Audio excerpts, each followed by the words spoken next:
बिपिएफनि लाइमोन गांखंनि लैहोर लैहोर बसुमतारी मैया गहपुराव फैनानै इउपिपिएल दोलोनि मानसिफोरा मिथिङाव फैनायखौ लाखिदों होनदों। बिनि सायाव मानगोनां बिपिएफनि लाइमोन गांखंनि प्रेसिडेन्टआ मा आं मिथिया, लैहोर लैहोर नामखौ आं दिनैसो सिगां खेबनि थाखाय खोनादों। बिथाङा बुजिया सोमजिया जिथु बुंलाबायदों बे दुर्भाग्य खोथा। मानोना बिपिएफनि सासेखौबो जोङो सापर्टारखौ जों हमथाना लाखियाखै, रावखौबो जोङो जबरदस्तियै जों दासिमबो भट बिफेराखै। आरो गहपुराव बुंनो थाङोब्ला दा 90%आनो इउपिपिएलआव दङ, बेखौ आङो रोखायै मिथिगौ। नाथाय दा बिथांमोना जि परिमाननि मानसि खोन्थानो नांगौमोन खोन्थानो हायैनि थाखाय बिथांमोना लाजिनानै बे खोथाखौ जानला मोनला बुंलाबायदों। आं बेखौ आक्षेप खालामदों जाहाथे बिथाङा बेबायदि बाथ्राखौ बुङा। आरो जोङो गहपुरनि रायजो राजाफ्रा खौसे जाखाबाय, जों बिटिआर हाबनायनि सार्थआव जोङो प्रमद बर'नो होगोन आरो इउपिपिएलनि माबाखौ जोङो गोख्रों खालामगोन। बिथांमोना जोंनाव गहपुराव फैनानै भट बिनायनि अधिकारानो गैया। मानोना बिथांमोना बिटिसिनिसो खोथा सिन्था खालामो, बिटिआरनि खोथाखौनो दासिमबो हाग्रामा महिलारिया आं बिटिसिनि खोथाखौनो आं खुगाव लाबोनो बायो होननानै बुंबाय थादों। बिथांमोननि माबाया जाहैबाय पासनिफ्राय सिमा बेवहाय गावबागाव समस्ति बियो, जोंनि समस्तिया बिफैनाङा। आरो बिथांमोना माब्लाबाबो बेवहाय 10%नि बारा भट मोना। 10% नङा, 10%आबो बिसोर राननाय जागोन, बिजेपिआ मोनगोन, एपिबिआ मोनगोन, बाखि 90%आ जोङो दा बर' जाथि हिसाबै गहपुरनि रायजोफ्रा जोङो इउपिपिएलआव दङ। आरो बिथाङा जि बाथ्राखौ बुंबाय थादों दा, माने आं बुजिनायाव पावार केपचारनि थाखाय एसे जानला मोनला भाषण होनानै जानला मोनला बाथ्रा बुंनानै रायजो राजाखौ मिसगाइड खालामनायनि अनगायै बिथांमोना जेबो पलिटिक्स गैया, मात्र पावार केपचारनि थाखायल' बिथांमोना जानला मोनला बिबृति होनायखौ जोङो नुबाय थादों, खोनाबाय थानो मोनदों। आरो बिथाङा बुंबावदों दिलीप शइकियाखौ सापर्ट होदों होननानै बियो बेबायदियाथ' जाबाय थादों, बिपिएफ दिनावबो जादों। बिपिएफआ कंग्रेसजों मदद लानानै बिथांमोना कंग्रेसनि केन्डिडेटखौ सिगाङाव सापर्ट होनानै भट होदोंमोन माबायाव। बेबायदियाथ' एलायन्सआ दङ, जोङो बिजेपिजों एलायन्सआ दंमोन। खिन्थु बिजेपिआ जुदि जोंनि बर' जाथिनि जुदि गाज्रि मावबायब्ला बिजेपिखौबो नागारनांगोन। जोंथ' बेथ' माबायाव दङ, खिन्थु बिसिनाथ' बिदि नङा। बिसोर जाहैबाय पावारखौ जिखुनु प्रकारै लानांगौ, बिसोर बिजेपिबो थांनो हागौ, बिसोर कंग्रेसबो खालामनो हागौ, बिसोरो बा अन्यान्य दलजोंबो बिसोरो गादिनि सार्थनि बेलायाव बिसोर खालामनो हागौ। खिन्थु दिलीप शइकियाया जुदि गाज्रि बुंबायबा बर' जाथिनि बा बिटिआरनि बेरेखायै जुदि थांबायब्ला बिथांखौ जों नागारनाया मोजां। जों नागारखादोंबो, जों बिदि कमप्रमाइस गैया। आरो दुलाराय बर' फरायसा आफादा बिनि बेरेखायै एसे क्लियारिफिकेसनबो होखाबाय। आरो जोंनि इउपिपिएल दोलोनिफ्रायबो बे माबाखौ क्लियार जों बुजायनानै खोन्थाखाबाय जे जोङो खुनु खारनावनो जातिनि बेलायाव जोंहा खुनु कमप्रमाइस गैया। कमप्रमाइसखौ खालामो मात्र बिपिएफआल' खालामो। बिपिएफआ जाहैबाय मात्र गादि सार्थनि थाखायल' खालामो, बिसोरो जातिनि थाखाय नङा। बिसोरो जाति बेरेखासो बिसोरो। हाग्रामा जेरै बुंबाय थादों इउपिपिएलआ बर' जातिखौ धंस' खालामसिगोन, धंस'खौ खालामनो आसलथे हाग्रामाया खालामदों दा, हाग्रामायासो खालामदों दा। मानोना बेनो बिटिआरखौ नाङा, बेनो बिटिसिसो नांगौ। मानोना बिथाङा दासिमबो माने सिमा लावनायखौ लुबैयाखै, हामजायाखै बिथाङा। आरो बेखायनो बिथाङा ओरैनो गहपुराव गोलेरनि मोदै हुगारनो फैदोंमोन बेवहाय। बेनिखायनो रोखायै जों बुंनो लुबैयो, हाग्रामाया जोंनि गहपुर ओनसोलनिफ्राय भट बिनाया जुक्ति जायाखै आरो लुबैनो नाङा। बिथाङा मैया फैनानै बुंफैदों बिटिआरनि चिफ आं जाया होननाय, खिन्थु बिटिआरआ जुदि सरकारनि एग्रिमेन्ट जायोब्लासो आं बेखौ बिटिआरखौ दाफुंनायनि हाबाफारिया मोनफ्रोमबो दोलोनिनो हाबाफारि, अकल इउपिपिएल नङा। बिपिएफआबो बेवहाय बाहागो लाफानांगौमोन। बिपिएफआबो बेवहाय 125 भारत संबिजितनि 125 एमेन्डमेन्टखौ नारसिननांगौमोन, खिन्थु नारसिनाखै, मालायखौसो दायफंबाय थादों। 125आ एमेन्डमेन्ट जानाय लोगो लोगो बिटिआरआ ओरैबायदि मोजां महर मोनगोन, बेखौ निस्सय हाग्रामा महिलारिया समक जागोन। आरो हाग्रामा महिलारिया बिदिखौ लुबैया। मानोना हाग्रामानि सार्थ मोनसेल'नो, आं गादि मोननांगौ। जों थगायनानै नंखाय बाथ्रा बुंनानै माने झुटा कहि बाथ्रा बुंनानै बिथाङा माने बर' रायजोखौ भ्रमित खालामनानै मात्र राजपाटखौ सेना लानायल' मोनसे माबाखौ थांबाय थादों बिथाङा। जों बेबादि जाम्बा मानसिजों जोङो थगायजाबाय थानायाव गैया।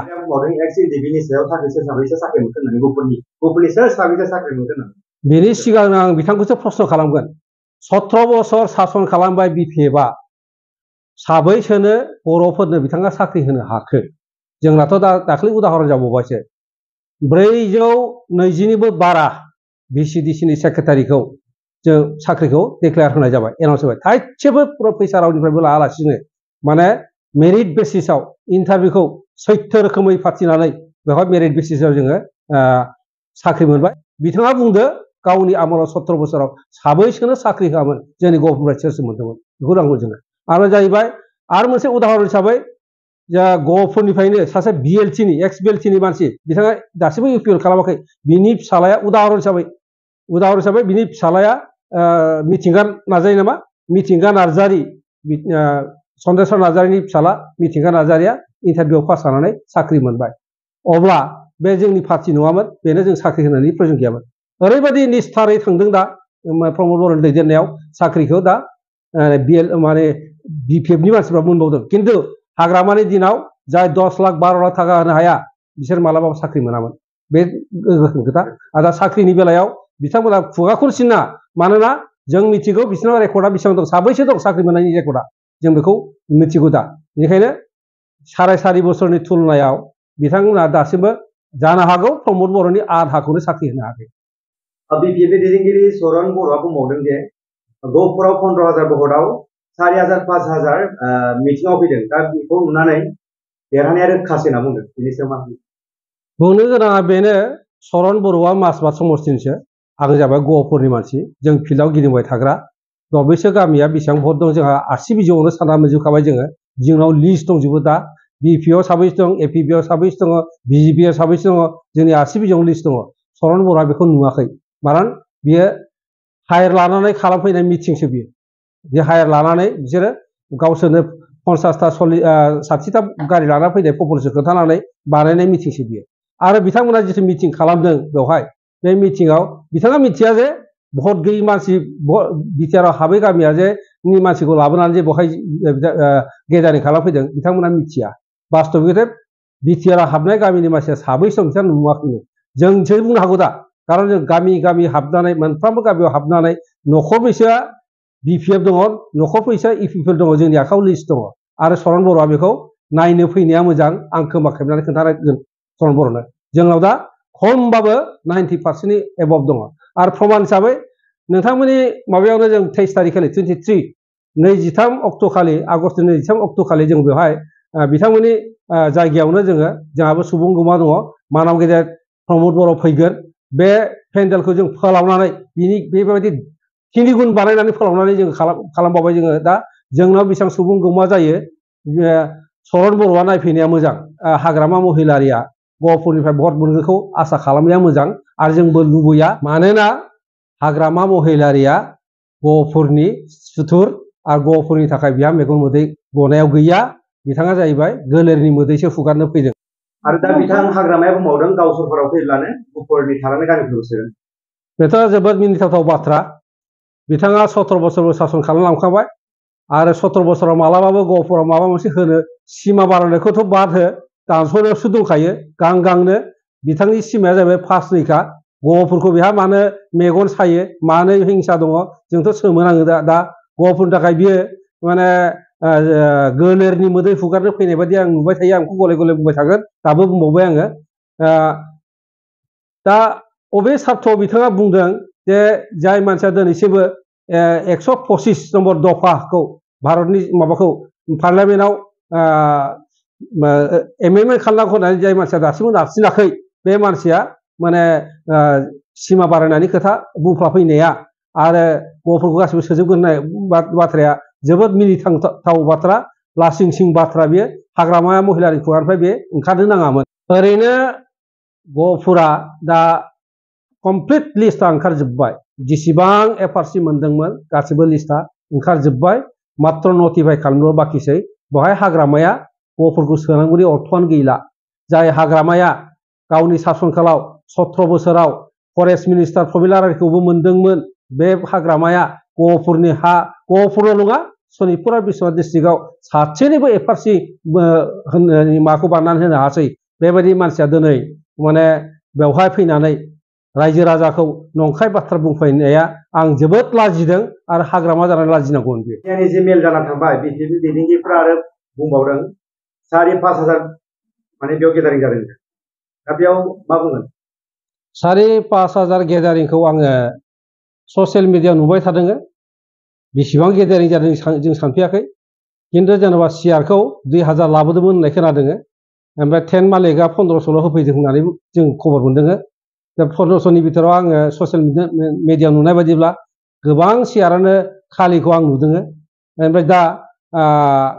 आं मिथिनायाव माखासे हायार खालामनानै लाना फैनाय भटारफोर दङ हाबै भटारफोर दङ